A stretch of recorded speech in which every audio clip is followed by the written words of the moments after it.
What's up, NBA fan? What's up, all sports fans? This your boy JB, host of the Behind the Bench podcast network and channel, giving a shout out to the rest of the crew: Shy, Kelvin, Jermaine, KB Film Room, and Big Dog Talk Sports. That's right. That's right. For everyone who's tuning in, thank you for supporting Behind the Bench. Subscribe to the channel, help make the show the best that it could be. And look, it is what it is. This is what longstanding NBA fans been trying to convey, the message that we've been trying to share, particularly with the youth generation of today who have been seriously misled when it comes to the history of the National Basketball Association and what made the league great. And all this conflict that's been going on between player and NBA personality covering the league, it takes the focus, man, away from what we should be anticipating out of the NBA and its competition amongst the greatest basketball players in the world on planet Earth. But when you lower the bar, when you try to reinvent the wheel, we see nothing but sheer, unadulterated chaos. That's all the NBA. And what's unfortunate is we have great stories that we can success stories that we can follow and feature and highlight. The Oklahoma City Thunder, the Cleveland Cavaliers, Houston Rockets, number 2 seed in the Western Conference, the Detroit Pistons, who are playoff bound. There's too many good stories out there. And the chaos and self-interest has superseded what we should be focusing on. And that's what I think of when it comes to the NBA All-Star game. And over the past 10 years, they've tried to reinvent the wheel, coming up with this new format, that new format. And recently, Commissioner Adam Silver acknowledged that this new format that they brought forth for this year's NBA All-Star game was a surefire miss. And that basically we're right back to the drawing board as to what we can do to fix the problem. But see, when you have an agenda out there that's hell bent on disrespecting the past, dishonoring those greats from yesterday, the luminaries of the sport and the NBA during its origin, when you hear people out there crapping on Bob Cousy and whomever from those previous eras, you bring down the game and you wind up lowering the bar. And when you try to disregard the past, well, the present becomes real chaotic and the future becomes, how can I say this? More questions than answers, more uncertainty. So here we are again. He acknowledged that this new format that they presented for the All-Star game this year, 4 teams, they compete, you got 2 teams in the first round, and another 2 teams in the first round. It's like a semifinals. And then whoever wins those games play each other for the All-Star game championship, I guess, whatever you want to call it. And it's so, the concept is so elementary, it doesn't resemble anything close to professional basketball. And you further lower the bar and diminish the standard, man. Remember Draymond Green, what did he say when he was a guest analyst for the All-Star game? He said, this new concept is trash. Now, this is an NBA player saying this. Something is off. Something has been wrong. The problem is you got this clash that is perpetuated by talking heads hell bent on pushing an agenda that's crippling the NBA dynamic. And the commissioner has no answers, man. He don't know what to do. But the simple solution is stop disrespecting the past. Reestablish the standard that made the NBA great. that was brought forth by the blood, sweat, and tear of players from all cultures, all backgrounds, socioeconomic status, whatever you want to call it. Who made the league great? Honor that. Honor that. And I'm telling you, you get back to basics. They didn't change the format like 4 different times over the past 6 years alone. It's a novelty. Just like the playing tournament, the inaugural playing tournament last year, people were curious about it. People try to convince themselves that, oh man, I love this new concept. And then the second in-season tournament, the ratings started to crumble as expected because it don't hold. It won't resonate because it's not real. It's not genuine.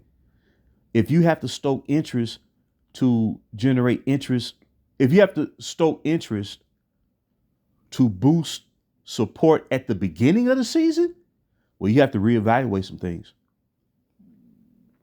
Stop dissing the past. Uphold the standard. Honor those who help. We're not saying worship. We just saying you ain't even got to mention it every day. We just saying if the conversation is brought to your attention as a current player, if they just said something like, man, I appreciate, man, I think, with those players of the past, and you can think that you're better. But if you just show appreciation for what was brought forth before you started playing the sport and what inspired you to seek a career as an NBA player, if you just do that, you're good to go. So, like I said, man, we only see this vitriol in the NBA. And we saw another example of it this week.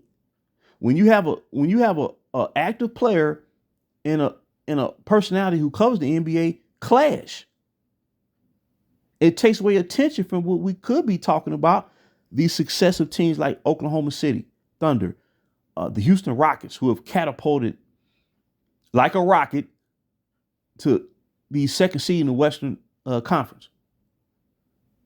The Detroit Pistons, playoff bound, playing damn good basketball this year. They have good young talent. They have a perfect mix, like someone brought to my attention. They have a perfect mix of youth and veteranship. Cleveland Cavaliers set to win 60-plus games this year. The defending champion Boston Celtics, barely anything said.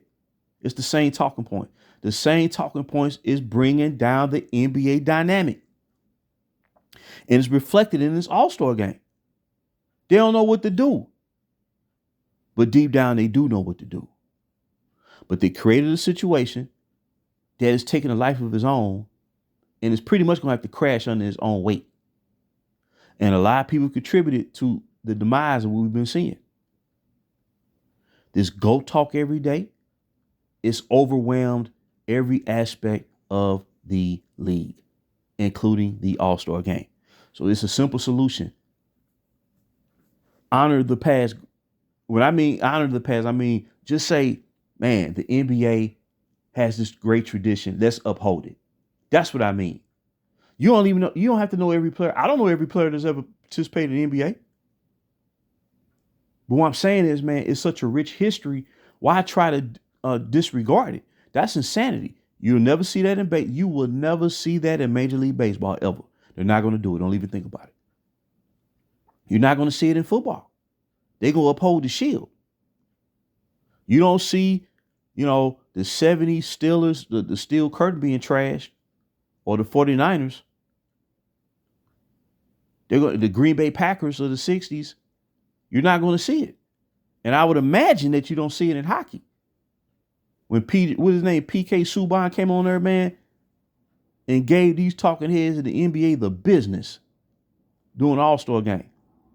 So Adam Silver acknowledged what many long-standing NBA fans have said, that the game, man, is taking a mighty hit because of this agenda to prop a certain individual to the top at the expense of the entire history of the game. And in the end, it's not going to work. And it exemplified and highlighted itself mightily in this All-Star game, which the commissioner said basically that was a major miss, and we're right back to the drawing board. The simple solution is honor the past, reestablish the standard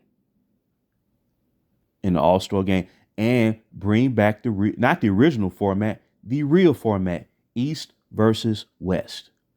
That's all they have to do. It's a simple solution.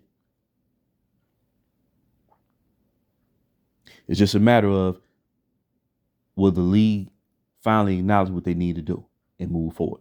And a lot of this is just moving forward in general. The league need to move forward. When a player has had ample time to try to prove that he is the greatest per se, and the resume don't show up, that means it's never going to happen. See, you can't gym up greatness on that level. It has to be well earned, man. You see what I'm saying?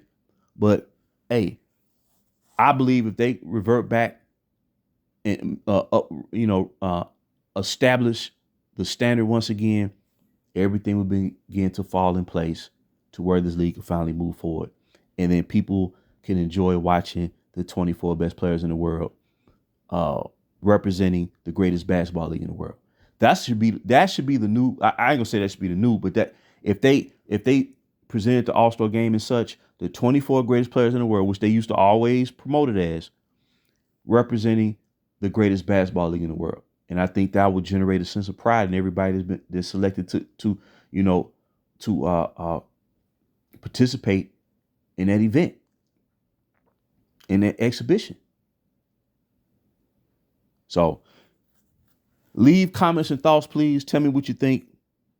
And until next time, another Golden Nugget, JB for BTB. And the name of the show is called Behind the Bench.